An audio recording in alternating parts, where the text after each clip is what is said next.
Assalamualaikum Bapak Ibu guru SMK Kaung 1 Surabaya. Apa kabar? Saya harap kabar Bapak Ibu guru sehat walafiat semuanya. Amin. Jadi hari ini saya akan memberikan tutorial bagaimana caranya agar Bapak Ibu guru bisa menggunakan aplikasi website SMK Kaung 1 Surabaya dalam pembelajaran online. Nah, ini Bapak Ibu guru bisa memilih menu pembelajaran online. Setelah itu bisa isi dengan username dan password yang sudah diberikan oleh Bapak Junaidi dan Bapak Wildan. Misalkan di sini saya menggunakan username saya, di sini saya menggunakan email. Kalau mungkin Bapak Ibu bisa langsung menggunakan username. Nah, masukkan passwordnya, lalu pilih level user. Level usernya adalah guru. Setelah itu login.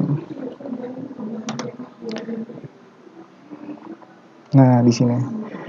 Jadi ini adalah tampilan halaman utama menu guru. Nah, jadi Bapak Ibu guru bisa melihat jumlah pelajaran yang diampu, jumlah tugas yang telah diberikan, jumlah materi yang sudah diberikan, dan jumlah ujian yang sudah diberikan Bapak Ibu guru ke siswa masing-masing. Nah, lalu di sini saya akan mencoba mata pelajaran. Nah, saya hapus dulu biar tidak bingung. Ini Bapak Ibu guru bisa memilih mata pelajaran. Nah, nanti di menunya akan muncul seperti ini. Saat ini Anda belum memilih mata pelajaran, silakan tambah mata pelajaran untuk memulai. Nah, Bapak Ibu guru bisa memilih tambah mata pelajaran. Nah, lalu pilih pelajaran yang sesuai yang diampu oleh Bapak Ibu guru. Saya di sini mengajar pemrograman dasar. Nah, di sini pemrograman dasar. Lalu kelas mata pelajarannya adalah kelas 10 RPL, semesternya adalah semester 1. Jurusannya adalah rekayasa perangkat lunak.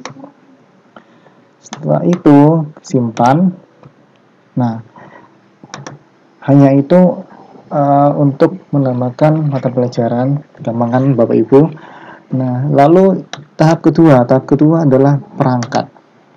Nah, perangkat bisa di sini tambahkan perangkat, lalu bisa upload file, bisa atau mengetik secara manual. Nah, di sini saya upload file saja biar gampang. Nah, di sini bisa Bapak Ibu guru bisa memilih perangkat pembelajarannya, bisa modul, silabus, RPP. Nah, di sini saya pilih modul.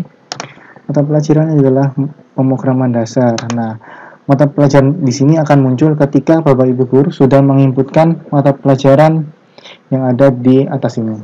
Oke.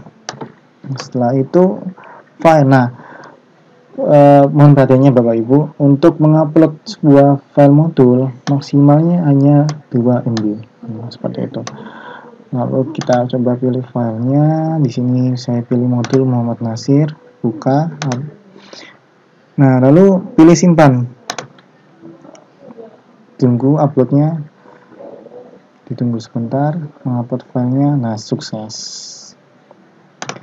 Lalu akan muncul menunya ketika Bapak Ibu sudah mengirimkan sebuah modul. Nah, lalu tahap ketiga adalah memberikan materi kepada siswa masing-masing.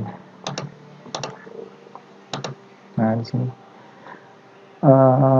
pilih materi, nanti di sini akan muncul pelajaran apa saja yang Bapak Ibu ampu. Nah, di sini saya milih rekayasa perangkat lunak.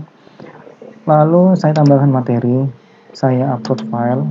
Nah, upload file, pilih mata pelajarannya, yaitu sesuai dengan pelajaran yang akan diberikan. Lalu judul materi, misalkan algoritma pemrograman.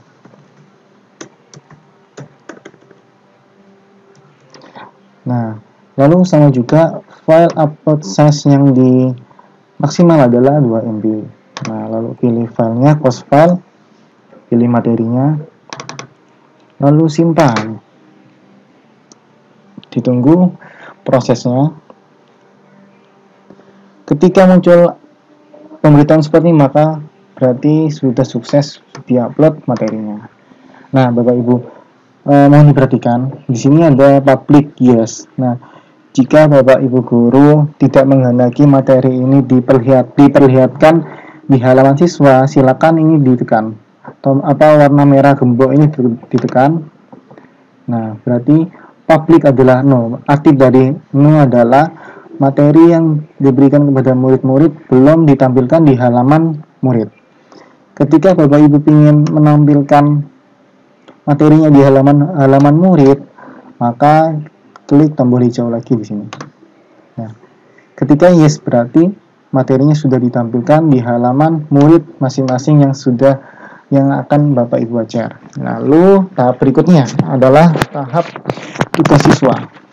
Nah, di sini kita pilih atur tugas. Nah, atur tugas misalkan di sini saya hapus dulu biar tidak bingung. Saya tambah tugas. Nah, jenis tugasnya bisa dibagi dua Bapak Ibu, bisa kelompok dan bisa individu. Nah, di sini saya akan coba individu dulu. Pilih mata pelajarannya yang dia ampuh. Lalu judul tugas, misalkan tipe data, tanggal ujiannya, kapan mau diisi terserah.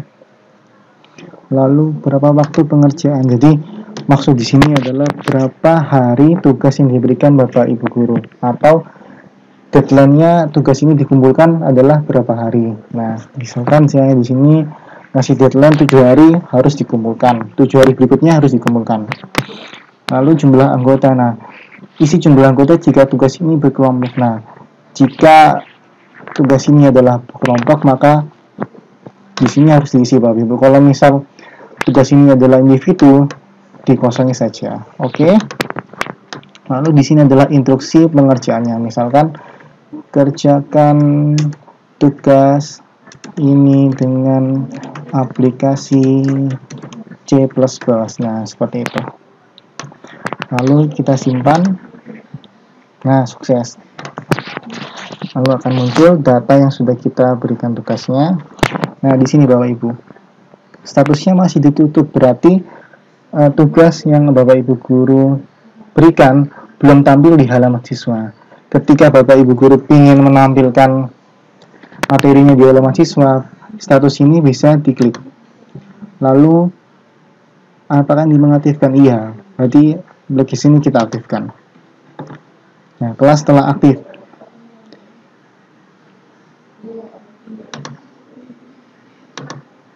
Setelah aktif, lalu yang kedua, kelasnya. Nah, kelas yang diberikan tugas itu kelas berapa aja? Saya di sini menghendaki kelas 10 RPL dan kelas rekayasa perangkat lunak untuk bisa ditampilkan di kelas 10 RPL dan jurusan rekayasa perangkat lunak.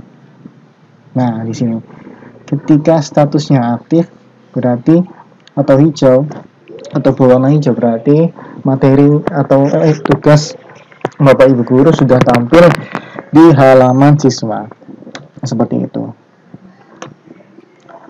Terus kalau misal tugasnya salah, bisa diedit di sini, tombol opsi, pilih yang seperti tanda pensil. Nah, di sini. Nah, seperti itu. Bisa diedit lagi. Lalu selanjutnya adalah kita berlanjut ke tahap ujian kuis. Nah, Bapak Ibu guru, ujian kuis ini bisa dipahami dulu.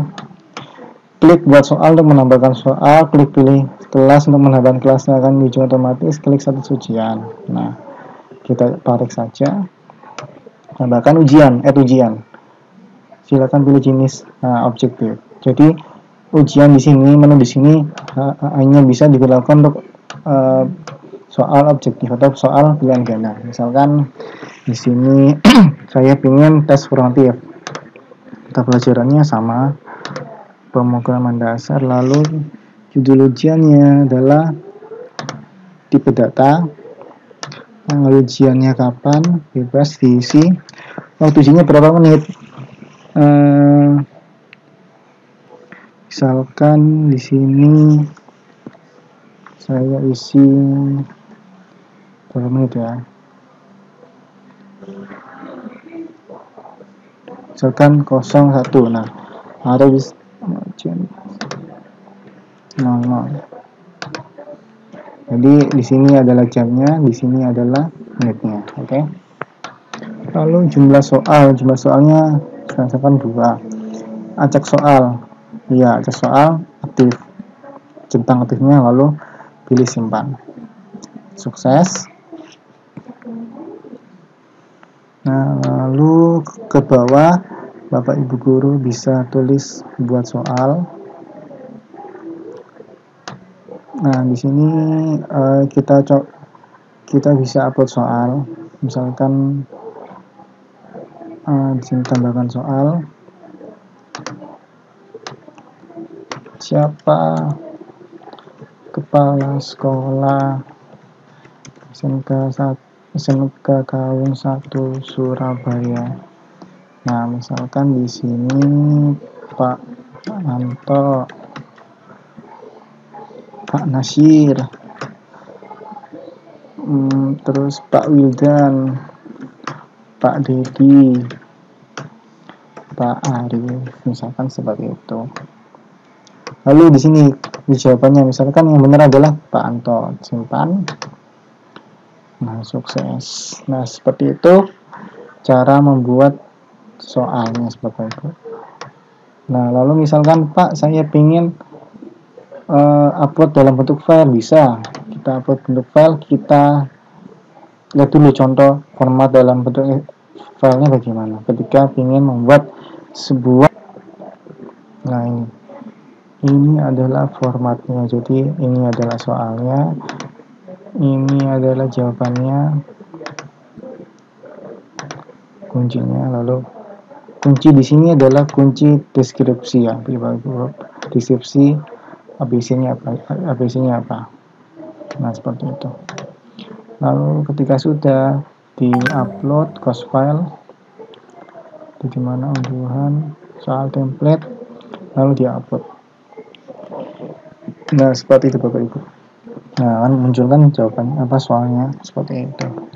Jadi itu adalah caranya membuat soal di website SMK Kaung 1 Surabaya. Mungkin hanya itu dulu sementara Bapak Ibu. Baik, selesai juga tutorial pada hari ini. Mohon maaf jika banyak salah kata karena kesalahan milik saya pribadi dan kesempurnaan hanya milik Allah Subhanahu wa taala. Terima kasih. Assalamualaikum warahmatullahi wabarakatuh.